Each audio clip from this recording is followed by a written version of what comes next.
मैंने ऐसे लोग देखे हैं जो कि 40,000 रुपये महीना कमा रहे हैं, बहुत खुश है। और ऐसे लोग भी देखे हैं जो 5 लाख रुपये महीना कमा रहे हैं और हमेशा ही स्ट्रेस्ड रहते हैं, हमेशा ही टेंशन में रहते हैं। तो डिफरेंस उनकी इनकम में नहीं है, डिफरेंस उनकी स्पेंडिंग हैबिट में है। मैंने रिसेंटली बुक रीड की थी हैप्पी मनी, एंड उसके अंदर ना पढ़ के मुझे समझ आया कि हमें पैसे कहाँ खर्च करने चाहिए so that we actually become happy, so that हमें एक्चुअल में उसके फ्रूट्स मिल पाएँ, सो दैट एक्चुअली हम सेटिस्फाइड हो पाएँ। और ये इनकम कमाने की इनकम आपकी कितनी है उससे बहुत ज़्यादा डिपेंड करता है कि आप उसको स्पेंड कैसे करे हो। सारी गेम ही स्पेंडिंग की है। एंड मुझे खुद रियलाइज़ हुआ जब मैंने अपनी स्पेंडिंग हैबिट्स देखी ना कि यार मैं भी यही गलतियाँ करता आ रहा हूँ। ये बुक रीड करने के बाद मुझे बहुत ज़्यादा डिफरेंस अपनी स्पेंडिंग में करनी पड़ी, बहुत ज़्यादा मैंने चेंजेस किए, तो जाके मुझे अब वो दिख रहा है कि हाँ यार स्पेंडिंग का कितना बड़ा पार्ट है। हम इनकम जनरेशन में पैसे कमाओ में लगे रहते हैं, बट वो पैसे जब हमारे पास आ जाते हैं उसको अगर हमें अच्छे से स्पेंड नहीं करना आता ना, तो हम फिर तभी हम ये ट्रेडमिल पे हमेशा भागते रहते हैं। हमें लगता है और पैसे कमाएंगे तो खुशी मिलेगी, और कमाएंगे तो खुशी मिलेगी।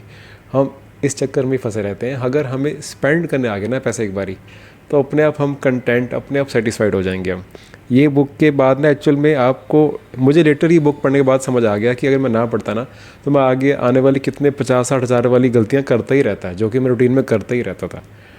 Hello everyone, I am Harneet Singh Kapnanda. मैं 2 times Amazon best selling author हूँ।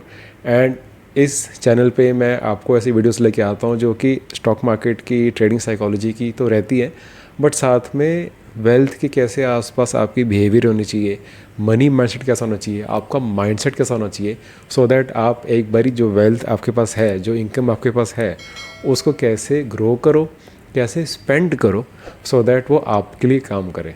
लेसन 1 इज़ पैसा वहाँ खर्च करो जो आपको टाइम वापस दे। आप ऑनेस्टली एक चीज़ अपने आप से पूछो बैठ के कि आप पैसे किसके लिए कमा रहे हो। तो काफ़ी लोग बोलेंगे कि यार फैमिली के लिए कमा रहा हूँ, मैं कंफर्ट के लिए कमा रहा हूँ, मैं फ्रीडम के लिए कमा रहा हूँ। मोस्टली अगर आप अभी ये चीज़ बोल रहे हो या नहीं बोल रहे, आप रियलाइज़ करोगे आप कहीं ना कहीं फ्रीडम चाहते हो। आप अगर अपनी इनकम को बढ़ाना चाहते हो, दिन रात हार्डवर्क कर रहे हो, आप कहीं ना कहीं आप फ्रीडम चाहते हो कि यार मेरे पास अपने टाइम का फ्रीडम हो, मैं अपने हिसाब से काम कर पाऊँ। और ये लग्जरी, ये कंफर्ट हर किसी को चाहिए और ये बिल्कुल ठीक है, ये होना भी चाहिए। बट फिर हम करते क्या हैं, सपोज़ आप एक घर देख रहे हो, वो घर आपके ऑफिस से 10 मिनट दूर है, थोड़ा सा महंगा है, ठीक है। एक घर आप देख लेते हो कि थोड़ा आउटस्कर्ट्स में जाके है, जो कि हो सकता है 20 लाख सस्ता हो, पर आपको उस घर से ऑफिस आने में, सिटी में आने जाने में, रोज़ ट्रैवल के आने जाने में 2 घंटे लग जाते हैं। अब एक तरफ आपने पैसे बचा लिए, पर आप रोज़ के 2 घंटे ट्रैवल में फंसे हुए हो, ट्रैफिक में हो, आप हर ट्रैफिक जाम में आपको गुस्सा आ रहा है, आपका टाइम स्पेंड हो रहा है वहाँ पर ही, आप कुछ कर ही नहीं सकते उस टाइम पे। आप फ्रस्ट्रेट होकर घर आ रहे हो, एग्जॉस्ट होकर घर आ रहे हो, फिर अपनी फैमिली साथ भी टाइम स्पेंड नहीं कर पा रहे। अब आप मेरी वीडियोस देखते हो, आपको लगा होगा कि मैं ये कहूँगा कि सस्ता कर लो, सस्ता लो, कोई बात नहीं, दूर ले लो। बट यहाँ पे टाइम देखो आप, अब हर साल ऑलमोस्ट 700 घंटे अपने ट्रैवल में ही लगा रहे हो, बस ऑफिस से घर, घर से ऑफिस।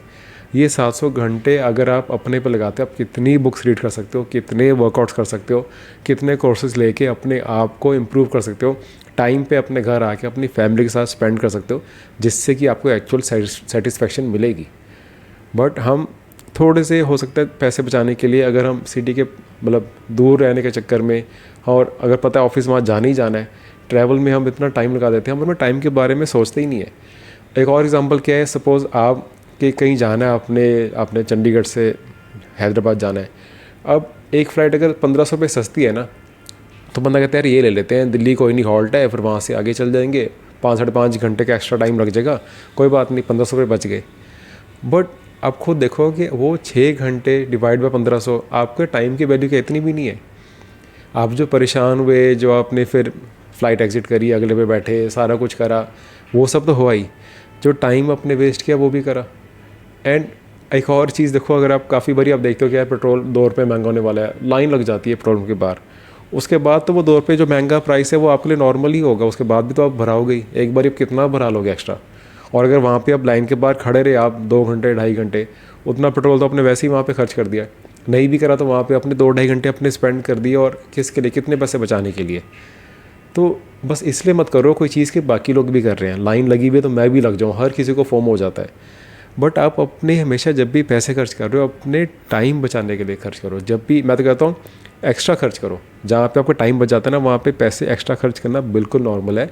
आपको खुद ही फील होगा कि यार मुझे अच्छा लग रहा है, मुझे अपने लिए टाइम निकाल के अपने लिए टाइम अर्न करके चाहे थोड़े पैसे देने भी पड़ रहे हैं, मैं सेटिस्फाइड हूँ, मेरे आसपास वाले सेटिस्फाइड रह रहे हैं। देखो क्योंकि ना आपने कोई भी डिसीजन लेना है ना, आपसे उससे पहले सोचना कि यार ये डिसीजन मेरी लाइफ को सिंपल कर रहा है या अननेसेसरीली बस और कम्प्लेक्स कर रहा है।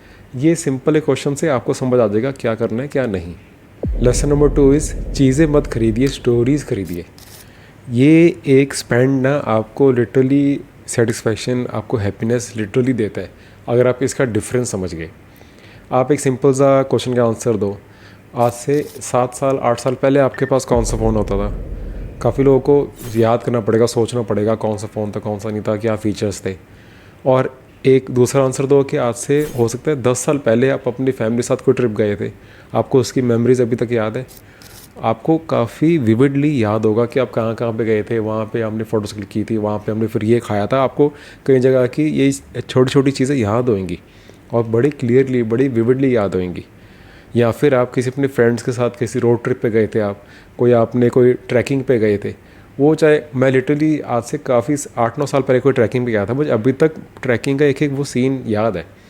और ये एक चीज़ होती है ना, एक चीज़ आप लेते हो वो आप शेल्फ पे रख देते हो, बट दूसरी चीज़ आपके मेमोरी में रहती है, माइंड में रहती है। जो शेल्फ में है वो हर साल पुरानी होती रहती है, वो आपको अपग्रेड करने का मन करता रहता है। बट जितने आप एक्सपीरियंस बना लेते हो, जितनी आप स्टोरीज क्रिएट करते हो, वो आपको और रिफ़्रेश रहती है, हमेशा आपके माइंड में रहती है। एंड ऑफ द डे आपको भी पता है कि आपको किसने ज़्यादा सेटिस्फेक्शन दी।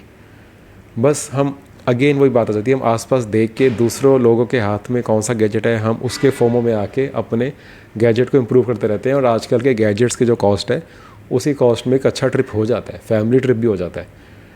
तो आपने ये डिसाइड करना है अगली बारी कुछ भी अगर आप स्पेंड करने लगे हो ना, कि ये जो मैं ख़रीद रहा हूँ तो ये क्या मैं इससे कोई मेमोरी क्रिएट कर रहा हूँ या फिर मैं एक शेल्फ पर रखने वाली चीज़ ले रहा हूँ जो कि अगले साल ही मुझे पुरानी लगना स्टार्ट हो जाएगी। इनफैक्ट ये चीज़ ना कार्स के साथ भी ट्रू है। आप कोई बहुत अच्छी कार जो आपको बहुत पसंद है, आप वो अपनी ड्रीम कार भी ले लो, आपको बहुत अच्छी लगेगी। आप जब भी पार्क करोगे, आप नोट करना, आप पार्किंग में उसको ना रिवर्स करके ऐसे पार्क करोगे तो सो दैट जब आप वापस अपने पार्किंग तरफ जा रहे हो तो आपको वो कार फ्रंट दिखे, आपको अच्छी लगती रहे। आप अपने घर के गैराज में पार्किंग में उस कार को एक बारी बैठने से पहले अच्छी तरह देखोगे, फिर कार में बैठे हो, कार चला रहे हो तो आप बार बार उसके इंटीरियर्स को, डैशबोर्ड को अच्छे से देखोगे, फीचर्स यूज़ करोगे। शुरू में बहुत अच्छा लगेगा बट कुछ दिनों के लिए, उसके बाद वो बिल्कुल नॉर्मल कार लगेगी। कुछ दिन बाद कार आपको रोड पे उससे अच्छा कोई वर्जन, अच्छा कोई मॉडल दिखेगा, आपको फिर वो अच्छा लगना स्टार्ट हो जाएगी, अपनी वही कार आपको नॉर्मल लगना स्टार्ट हो जाएगी। बट मेमोरीज विद टाइम ना वो और उसकी इन्हेंस होती है वैल्यू। नॉर्मल गैजेट्स की वैल्यू डिग्रेड हो रही है, मेमोरीज़ की। अब जितने आपने कोई बहुत पहले ट्रिप आपने कराओ, हो सकता है आप बहुत टाइम पहले अपने ट्रिप कराओ, अपने फ्रेंड्स के साथ कराओ, अब आपको साथ वो फ्रेंड्स नहीं है या कोई आपके साथ वो फैमिली मेम्बर नहीं है, आपको उस ट्रिप की और वैल्यू होगी। आपको मन करेगा काश यार मैंने और ट्रिप्स कर लिए होते। वो रिग्रेट बाद में करने का फ़ायदा नहीं है। तो आपका ये डिसीजन कि आप पैसे खर्च करके गैजेट्स बना रहे हो या स्टोरीज़ बना रहे हो, ये आपके ऊपर ही है। लेसन 3, सबसे बेस्ट स्पेंड्स वो होते हैं जो आपके ना रिलेशनशिप को स्ट्रॉन्ग करें। अब क्या होता है ना, देखो हम जब भी कोई हम खर्चा करते हैं, ऑब्ज़र्व करना, आप जब खर्चा किसी और पे कर रहे हो ना तो जो वो सेटिस्फेक्शन मिलती है ना वो अपने खुद के खर्चा करने से बहुत ज़्यादा है। कोई भी आप लग्जरी आइटम ले रहे हो आप, या कुछ भी आप गैजेट ले रहे हो, अगेन यहाँ पे गैजेट वाली बात आ गई, आप उसकी जगह अगर आप रैंडम छोटे छोटे ऐसे कुछ करो कि आप अपने पेरेंट्स को बिना किसी ओकेजन के किसी डिनर पे ले गए, किसी अच्छी जगह पे डिनर करा दिया उनको, आप अपने बच्चों के साथ फ़ोन को दूर रख के एक पूरा दिन उनके साथ अच्छे से खेला, स्पेंड किया, वो लिटरली इतना खुश हो जाएंगे ना, मैं आपको बता नहीं सकता। ये मैं पर्सनल मेरे एक्सपीरियंसेस है। हमारे बच्चों को भी काफ़ी बारी वो गिफ्ट्स नहीं चाहिए होते जो हमें लगता है, हम अपना टाइम उनको नहीं दे पा रहे, इसलिए हम कंपनसेट करने के लिए उनको गिफ्ट्स देते रहते हैं। ये हम अनकॉन्शियसली करते हैं। मैंने इसके ऊपर भी पूरा रिसर्च आर्टिकल पढ़ा था। आप अपना टाइम जब उनको दोगे ना वो उसकी ज़्यादा वैल्यू करेंगे। अपना फ़ोन साइड रख के उनको अनडिवाइडेड अटेंशन जब दोगे, वो उनको वो चाहिए, उनको भी वो न्यू न्यू गैजेट्स नहीं चाहिए, उनको आप उसकी आदत डाल रहे हो बिकॉज आपके पास टाइम नहीं है तो आप उनको वो दे के बस कॉम्प्रोमाइज़ कर रहे हो। बट एक बारी जब आप ट्राई करोगे ना कि यार मैं खुद पे खर्चा करने से ज़्यादा ना एक बारी मैं किसी दूसरे पे खर्चा करके देखूं, वो सेटिस्फेक्शन अलग ही लेवल की है। और इससे ना होता क्या है कि हमें क्या करते हैं ना, हम आजकल क्या कर रहे हैं, कहीं वेकेशन पे जा रहे हैं तो वेकेशन में जाने से पहले हम पहले यहाँ की फ़ोटो कर लें, यहाँ पे रील बना लें। हम वो मोमेंट को एंजॉय नहीं कर रहे, हम दूसरों के साथ होते हुए भी एल्गोरिदम को हम फीड कर रहे हैं। जैसे इसका फ़नी एग्जांपल है, कोई खाना आता है, कोई हम अच्छे से किसी कैफ़े में गए हैं, तो हम वो खाना एंजॉय करने से पहले उसकी 10-15 फ़ोटोज़ क्लिक कर रहे हैं, देख रहे हैं कौन सी ठीक है कौन सी नहीं, उसकी रील बना रहे हैं, स्टोरी बना रहे हैं, डाल रहे हैं। जब तक खाना खा रहे हैं ठंडा हो चुका है। अब खुद को फीड करने से पहले हम एल्गोरिदम को फीड कर रहे हैं। दूसरों के बारे में हमें वैलिडेशन चाहिए हर चीज़ के लिए। और आपके सामने हो सकता है कोई बंदा बैठा है जिसके साथ आप आए हो, वो बंदा वेट कर रहा है कि यार पहले इसका ये स्टोरीज वगैरह हो जाए तो उसके बाद हम अपना एंजॉय करें, बातें करें। आज से 20 साल पहले आप देखोगे कि लोग literally eye to eye contact करके कितनी देर अच्छे से बात करते थे, रिलेशनशिप कितनी अच्छी थी। आजकल वो रह ही नहीं गया। आजकल हर 2 मिनट बाद हमारा जो ध्यान ना फ़ोन पे चल जाता है। तो ये मैं इसलिए कह रहा हूँ कि हम जो स्पेंड करते हैं ना पैसे, हम ऐसे स्पेंड करें कि अपने ज़्यादा दूसरों के लिए छोटे छोटे ऐसे जेस्चर्स करें। उनको अच्छा तो लगेगा पर उससे आपको बहुत अच्छा लगेगा। ये पैसे स्पेंड करके आई नो आप इसमें आपको क्या यार इससे भी कोई हम कोर्स ले लें, इससे भी हम कोई वेल्थ क्रिएट कर ले, कहीं पे इन्वेस्ट कर दें। बट आपको एक बार ऐसे स्पेंड करोगे, आपको अच्छी फील होगी, आपको डोपामिन मिलेगा, आपको मन करेगा कि और ऐसे मैं कैसे इनकम करूं, कि मैं ऐसे और छोटे छोटे स्पेंड कर सकूं, ऐसे कैसे मैं दूसरों की लाइफ और अच्छी कर सकूं, कैसे उनको अपना अनडिवाइडेड अटेंशन दे पाऊँ। अब अनडिवाइडेड अटेंशन भी तभी आप दे पाओगे जब आपकी फाइनेंशियल लाइफ सॉर्टेड होगी। तो ये सारा सर्कल है, बहुत अच्छा सर्कल है। अगर आप दूसरों के लिए काम करो, उनके साथ अच्छे रिलेशनशिप हो, वो आपको डोपामिन मिलता है, खुद आपको और काम करने का मन मिलता है, और साथ में आपकी वेल्थ भी ग्रो होती है। कभी भी किसी के साथ ऐसे मनी स्पेंड करके आपकी कभी वेल्थ कम नहीं होगी, हमेशा ग्रो ही होगी। लेसन 4 इज़ कि हर लग्जरी को ना लाइफस्टाइल मत बना दो, उसको रिवॉर्ड बनाओ। पहले के टाइम पे आप देखोगे कि अगर आपने कुछ एक स्पेशल कुछ मील किया था कहीं जाके, आपने कुछ स्पेशल एक वेकेशन पे गए थे, तो वो एक रिवॉर्ड था, वंस इन अ ईयर वाली चीज़ होती थी। आजकल वो नॉर्मल हो गया है। हर रोज़ ही हमें अच्छे कैफ़े से खाना खाना है, हर रोज़ ही हमें कुछ ना कुछ हमने घर मंगा के हमने अच्छे कोई फूड हमने खाना है। हमने हर इस चीज़ को ना हमने रूटीन बना दिया है। और जब ऐसी चीज़ रूटीन बन जाती है ना, तो उसकी वैल्यू खुद कम हो जाती है। आप अच्छे से अच्छा फ़ोन भी ले आओ, उसके फीचर्स आपको 1-2 दिन अच्छे लगेंगे, उसके बाद जितना भी उसका जूम कैमरा और जितना भी उसका मेगापिक्सल कैमरा नॉर्मली लगता है, थोड़ा टाइम बाद जाके बिल्कुल नॉर्मल लगेगा। फिर उसके बाद आप बिल्कुल बेसिक फ़ोटोज़ ही क्लिक कर रहे होगे।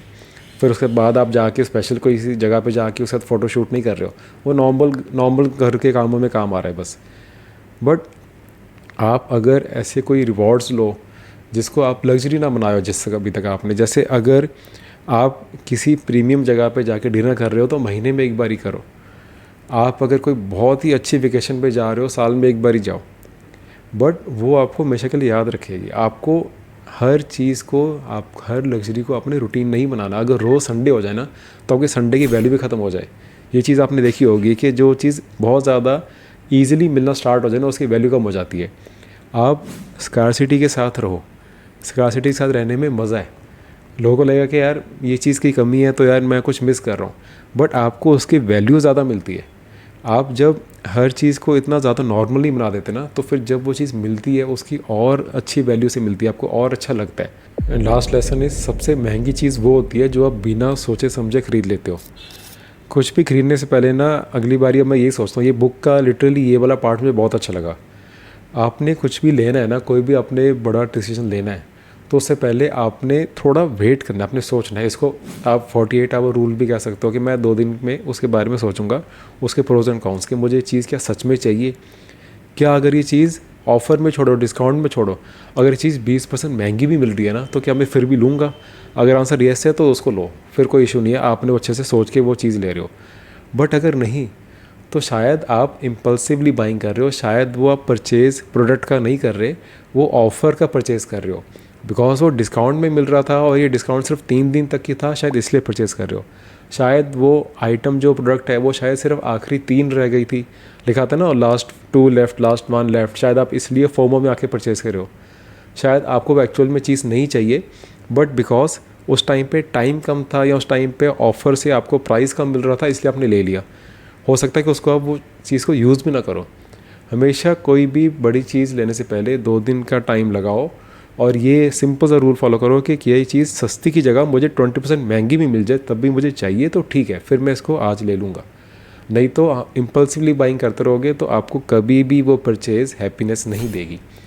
बट एक चीज़ है, अब इसके साथ आप अगर अपनी वेल्थ को ग्रो करना चाहते हो, आप अपनी जॉब के साथ एक साइड इनकम बनाना चाहते हो, आप पीसफुली ट्रेड करना चाहते हो कि स्टॉक मार्केट में कैसे आपने स्विंग ट्रेड करना है, कैसे आपने स्टॉक स्कैन करनी है, किसी को पूछना नहीं आपने इसके बाद, कहाँ से आपको स्टॉक स्कैनर्स मिलेंगे एंड स्टॉक को लेके कहाँ पे लेना है, उसको कहाँ तक राइड करना है, कहाँ पे बेचना है, आपकी ट्रेडिंग जर्नल कैसे मेंटेन करनी है, सारी ट्रेडिंग की स्ट्रेटजीज़ कैसे आपने फॉलो करनी है, उसके बाद कौन से स्टॉक को सिलेक्ट करना है, कौन से को अवॉइड करना है, आपकी स्टॉक लेने से पहले चेकलिस्ट क्या होनी चाहिए, फंडामेंटल के बेसिक्स कहाँ से देखने हैं अगर आपने लॉन्ग टर्म के लिए भी कोई इन्वेस्टमेंट करनी है तो। ये सारी मैंने एक वीडियो सीरीज़ बना के नीचे अपनी ऐप के अंदर डाली हुई है, आप लिंक चेक कर सकते हो। उसके अंदर आपको कोई भी स्टॉक अब इसके बाद कोई आपको लेना होगा ना, आपको किसी से पूछना नहीं पड़ेगा, सारा कुछ A to Z इसके अंदर आपको वैल्यू मिल जाएगी। एंड मैंने बहुत नॉर्मल प्राइस में अभी तक रखा हुआ है, काफ़ी टाइम से मैंने इसका प्राइस नहीं इंक्रीज़ करा हुआ। आप लिटरली लोग इसके बाद कहते हैं कि सर आप ये हमें वीडियो सीरीज़ 30,000 की भी दे देते ना तब भी वर्थ थी, ये मुझे खुद लोग आगे से कहते हैं, तो आप वो नीचे चेक कर सकते हो। एंड अगर आप ऑलरेडी ट्रेड कर रहे हो, काफ़ी लोगों का मैसेज आता है कि सर हम काफ़ी टाइम से ट्रेड कर रहे हैं, हमें ट्रेडिंग में कोई दिक्कत नहीं है, बट हम अभी तक ना प्रॉफिट नहीं कर पा रहे हैं, हम वहीं एक लूप में फंसे हुए हैं, हमें सब कुछ पता होते हुए भी हम ट्रेड नहीं कर पा रहे अच्छे से। तो अगर आप उस केस में हो तो आप मेरे नीचे टेलीग्राम का लिंक भी मैं शेयर कर रहा हूँ, ये मैंने थोड़ा टाइम पहले ही स्टार्ट किया है। इसके अंदर मैं अपने खुद के चार्ट शेयर करता हूँ, वहाँ पे मुझे क्या अच्छा लग रहा है क्या नहीं अच्छा लग रहा, कौन से स्टॉक में अवॉइड कर रहा हूँ, क्यों कर रहा हूँ, मार्केट का एक वीकली ओवरव्यू देता हूँ मैं। वो सारे आपने अगर मेरे चार्ट्स से सीखना है, अगर आपको बाय सेल टिप्स चाहिए तो वो प्लीज़ मत ज्वाइन करो, वो मैं नहीं देता ना मैं दे सकता हूँ। बट अगर आपको मेरे चार्ट से सीखना है कि क्या एक ट्रेडर ट्रेड करने से पहले क्या देखता है क्या नहीं देखता, किस स्टॉक को अवॉइड करता है, किस स्टॉक को स्कैन करने के बाद भी नहीं लेता, कंफर्मेशन की क्यों वेट करता है, वो सारा मैं आपको वहाँ पे रिटर्न में चार्ट के साथ टेक्स्ट मैसेज में सारा अपने टेलीग्राम प्रीमियम ग्रुप में दिखाता हूँ। अगर अपने उसको ज्वाइन करना है तो उसका लिंक भी मैंने नीचे दिया हुआ है, उसकी भी आपको सारी डिटेल्स मिल जाएंगी। तो I hope this video was helpful. और ये हैप्पी मनी बुक रीड आप ट्राई करना ज़रूर करो, आप ऐसी बुक्स रीड करा करो जिससे कि आपकी एक्चुअल में लाइफ इंप्रूव होगी, because money itself is a tool. Money आपका जो पर्पस है ना लाइफ का, वो चीज़ें खरीदने के लिए आपको मनी नहीं दी गई, आपको मनी अपनी लाइफ को इम्प्रूव करने के लिए दी गई है। ये मैंने एक बहुत अच्छा कोट भी पढ़ा था कि money is never yours, it's only your turn to use it. तो जब आपकी बारी आए पैसे खर्चने की, उसको अच्छे से खर्च करो। ये सोचा करो कि जो यार मैं ये परचेज़ कर रहा हूँ इससे मुझे एक महीने के लिए खुशी मिलेगी या फिर इससे मेरी लाइफ इंप्रूव हो रही है, मुझे ज़्यादा फ्रीडम मिल रही है, मुझे हर डिसीजन लेने से पहले बहुत ज़्यादा सोचना नहीं पड़ रहा। मैं अगर डिसीजन ले रहा हूँ तो मैं अपने लिए ले रहा हूँ और अपने साथ में जो मेरे लव्ड वंस हैं उनके लिए ले रहा हूँ, बट वो भी सोच समझ के। तो ये वीडियो के बाद आप ये बुक भी रीड करना। कोई भी अगर आपको किसी बुक्स के जो प्रॉपर अगर समरी वीडियो चाहिए तो मैं वो भी बनाता रहता हूँ। मेरे चैनल में आप एक प्रॉपर प्लेलिस्ट है, उसको मैंने प्लेलिस्ट को नाम दिया हुआ है बुक समरीज। उसके अंदर मैं ट्रेडिंग की और नॉन ट्रेडिंग की दोनों बुक्स की समरीज़ के भी आपको बहुत ईजी वे में हिंदी में समझाता हूँ। बट फिर भी वो बुक रीड करने का ऑल्टरनेटिव नहीं है, आपको फिर भी बुक रीड करनी चाहिए। I hope this video was helpful and I will see in the next video. Thank you.